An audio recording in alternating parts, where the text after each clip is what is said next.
Welcome to Dance to Heal. I'm your host, Jenny C. Cohen. Join me as I share stories of how dance and movement can bring healing in a way that is safe and tailored to your life. I'm a cancer survivor, mother of two, and an award-winning performer who found that movement was vital to my recovery. I created Dance to Heal Wellness and also authored the best-selling book, Outside in Recovery, Dancing My Way Back to Myself After Breast Cancer. I will bring new techniques to help you on your dance journey and healing path. Are you ready to move? Dance to Heal starts now. Welcome to my podcast. It's our fourth one. How did the time pass so fast? Never mind that. I want to spend a few moments just talking about some business and to again make sure that I do address the fact that even though I am a survivor, it's still a bittersweet moment because I have many other people who are also currently going through treatment, and then many even more people that I hold in memory at this time who were not successful in their treatment. And so, okay, enough about that. Now, I do want to take the time to make sure that we acknowledge that we are in the unceded territories of the Eastern Shoshone and Goshute lands here where I am currently. And then my guest is logging in from the Chumash, Tongva, and Kizh territories. So who am I in case this is your first time tuning into my podcast? I am Jenny C. Cohen, and I am a breast cancer survivor. Now, I immigrated to the States in many moons ago. I'm not afraid to tell you my age. I'm 53, and I came from Taipei, Taiwan. And I grew up here in the States being encouraged to assimilate as much as possible for success, safety, and to find a community.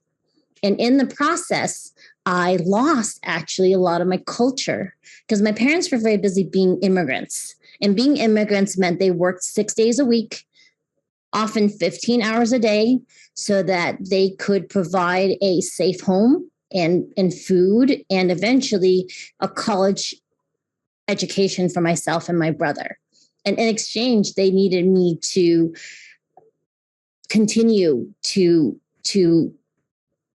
bring honor back to the family, and that was understood. The arts weren't necessarily embraced when I was growing up. I learned ballet after begging my mother for months. And then I went on to learn contemporary in high school.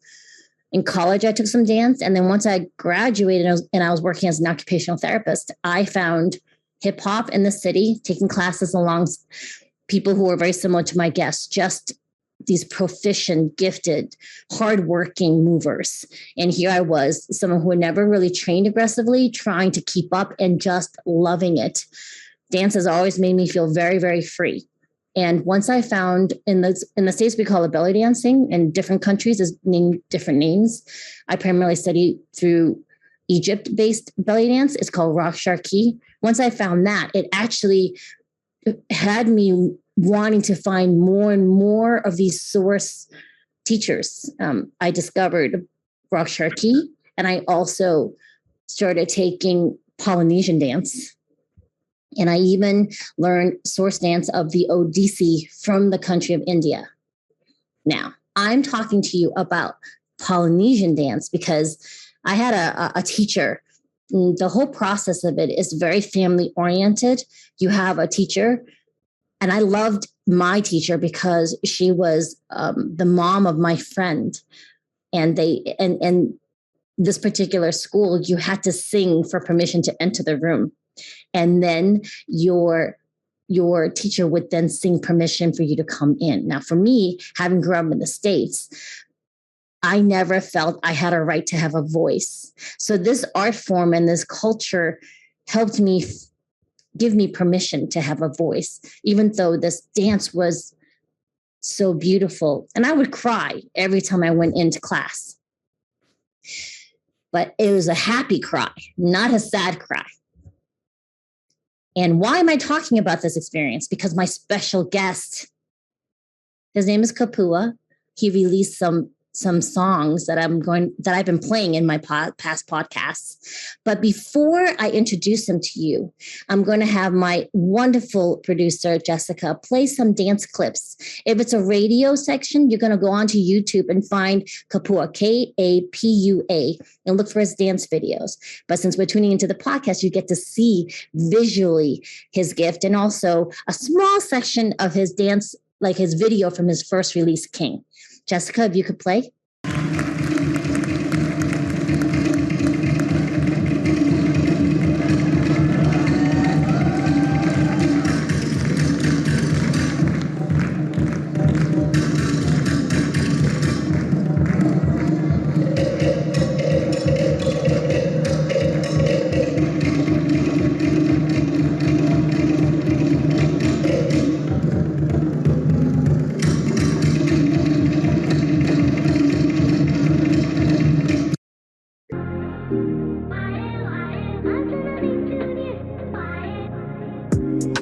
You can be my angel, let me be your king. Let me take you to places that you ain't never been. Hold you inside of my arms, babe. Can't get you out of my head. Hold you inside of my arms, babe. I hold you inside of my head. You can be my angel, let me be your king. Let me take you to places that you ain't never been. Hold you inside of my arms, babe. Can't get you out of my head. Hold you inside of my arms, babe. I hold you inside of my head. All right, so without further ado, I really must finally introduce you to I like to think of him as my dear friend, and that is reciprocated, and I know he is. Kapua, he is a singer, a performance artist, and a pure soul. Welcome. Hi, Jenny. Hello. Hi, dear. I am, sorry, my emotions are high at this moment. Yeah. Just seeing your face and hearing your voice, it brings me joy, and I want to bawl at the same time. Exactly how I feel. Yeah, right. So, audience, I met Kapua in these dance productions that are produced by a woman named Jelena, Belly Dance Evolution Productions, and Kapua has a lead role, and that's mostly dance and acting in these stories, these magnificent stories. But Kapua, if you wouldn't mind I'm going to ask you some questions that give our audience a little idea of your background. So tell us who you are and how dance has played a role in your life. Oh boy. Well,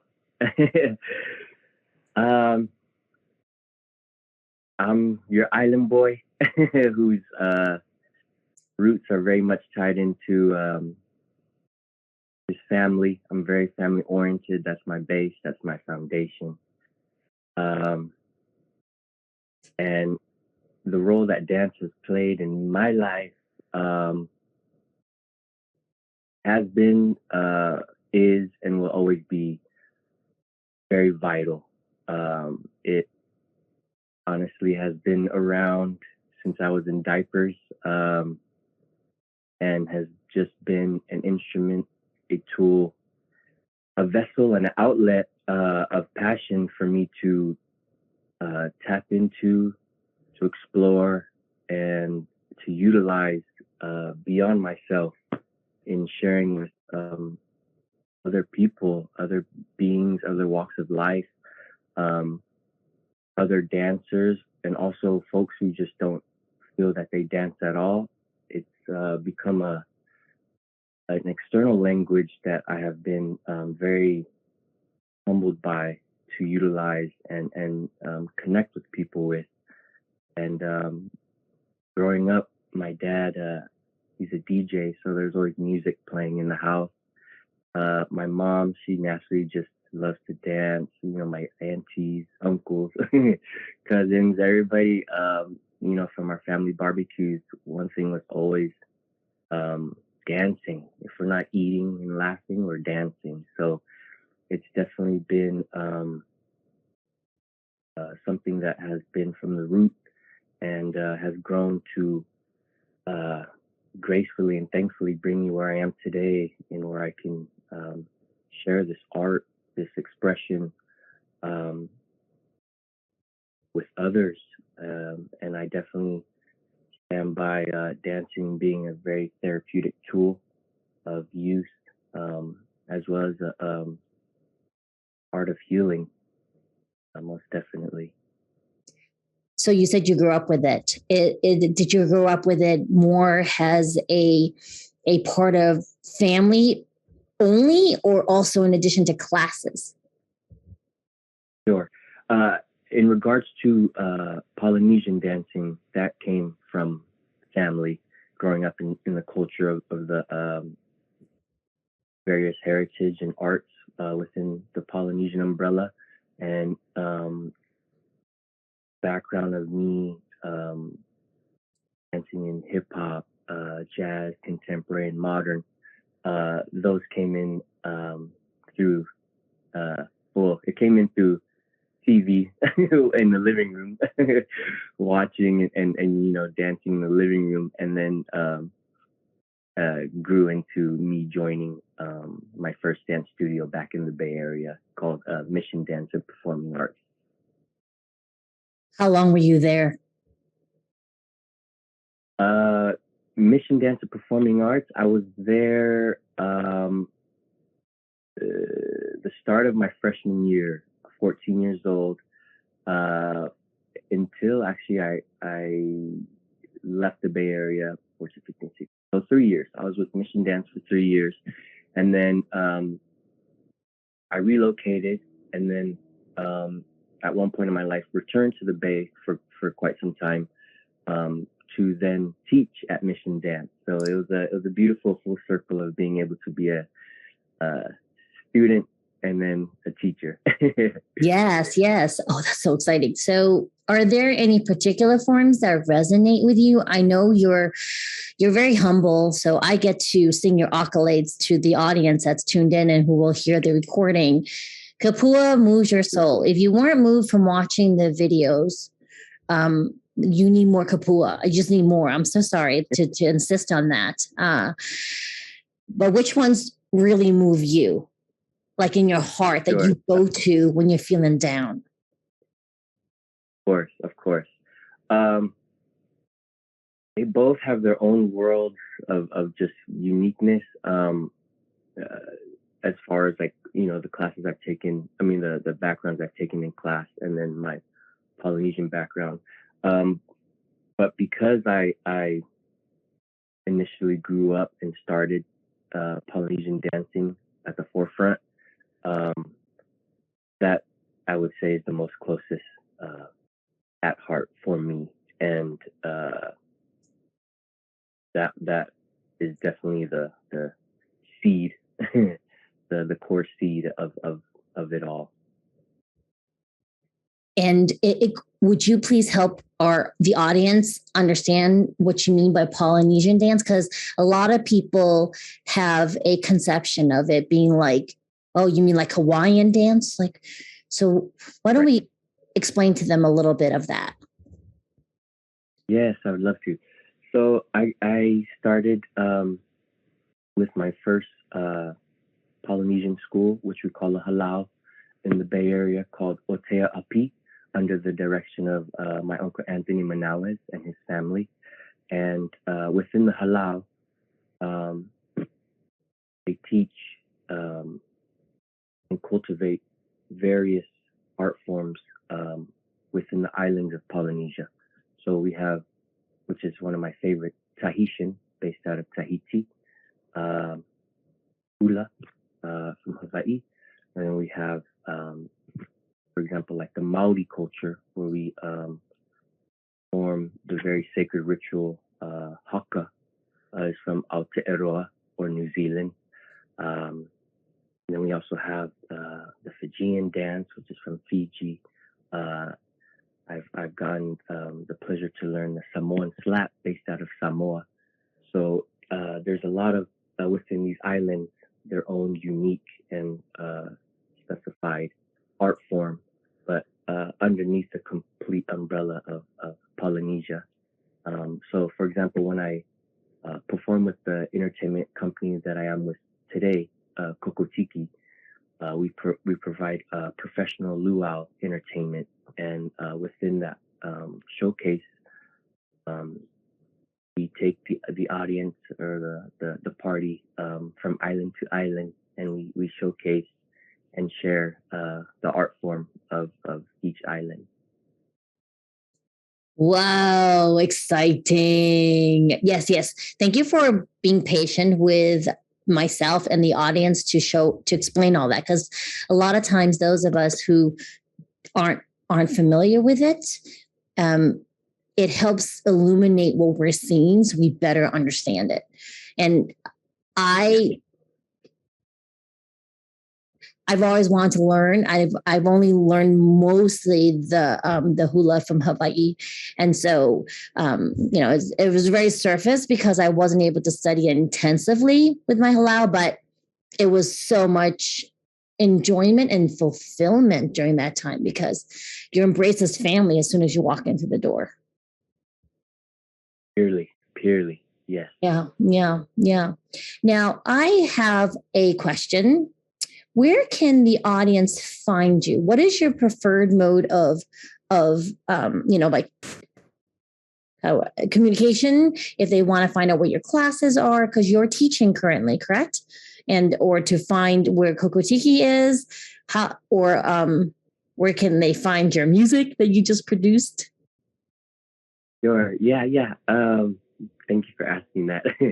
So, for me personally, primarily, Instagram is the best for me, and that ties in all that I'm connected to as far as where you can find the companies that I am with and perform with, where you can also find my music. And my handle for Instagram is at Kapua Kid. That's K as in kite, A, P as in Paul, U, A, K as in kite, I, D as in dog. And it's one word. And that's my main use of platform, where I can mostly connect and engage with folks. Great. So don't forget, find Kapua at Kapua Kid on Instagram. Now, we have a few minutes left. We are going to invite the audience to learn a little bit of the choreography from your King video. If you wouldn't mind, listen, you don't have to get up. Okay, we're going to stay seated because in my other classes, Kapua, we introduce all forms of movement. We've done meditation. We've done simple improvisation. My daughter came on and did a Tai Chi warm up and close down, just brief few minutes. And we have a little bit of time so that we can show them that little refrain. I think the time marker, when you purchase Kapua's song King and you're playing it and it gets to the time marker 2:05-ish, you will then be able to dance along with Kapua and his entire entourage of people in the video. You can even mix it in your reels on Instagram and tag him and me, and we will join in the fun with you. So take it away. Show us how to do that refrain, that bridge, right? It's a bridge in your song. What we call it, bridge? Yeah. Yeah. Oh, wonderful. Okay. So this will be a cozy version. And just like Jenny said, with my first released single, I attached a dance to it, and it's very just purely fun, nothing to it. What we're gonna do is you're gonna take your hands, and you're gonna grip your fist like you're revving a motorcycle, and you're just gonna cock it to the left, because the lyrics are, we could take it to the left, left, left, left, left. And all you're going to do is rev your bike 4 times. So it's just 1, 2, 3, 4. And you can add like a bounce to it if you like. Yep. And then after that, we just take our right arm and we sway it across our chest. Take your left arm, sway it across your chest. Yeah. So we go. We could take it to the left, left, left, left, left. There, there. And then from there, we just clap. And then we're going to take our fist, keep it in front of our chest, and we're just going to rock 4 times. Left, right, And then from there, same thing like we did here.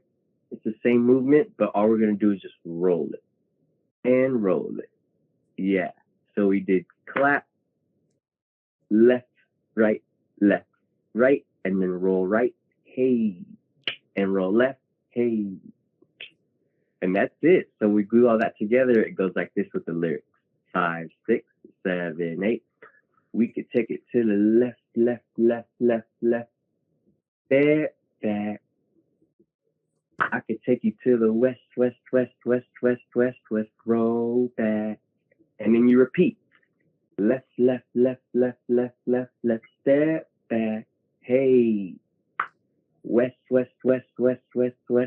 roll back.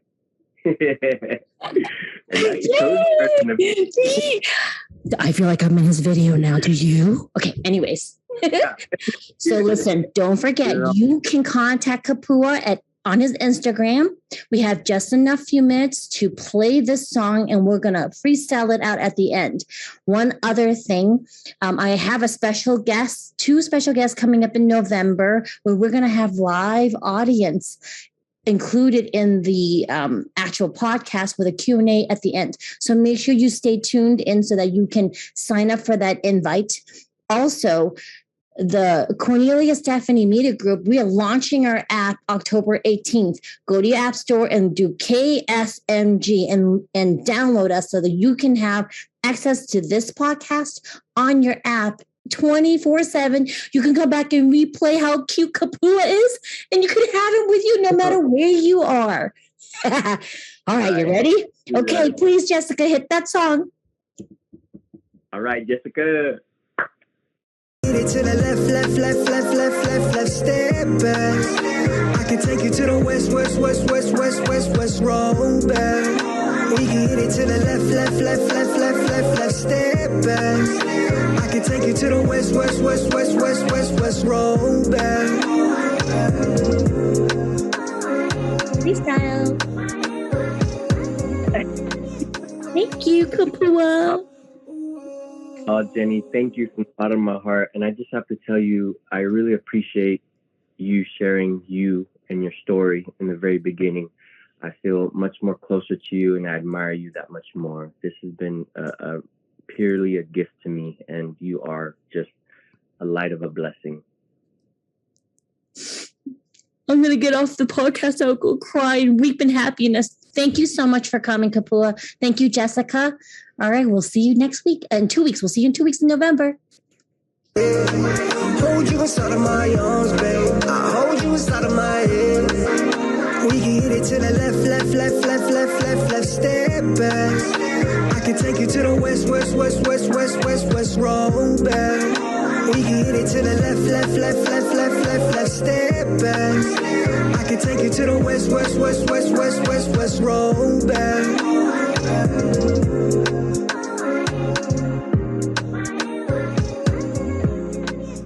Thanks for listening to Dance to Heal with Jenny C. Cohen. Come back next time to hear stories of recovery through movement and learn more ways that you can move your body. To work with me and continue your journey, visit OutsideInRecovery.com. Are you ready to move?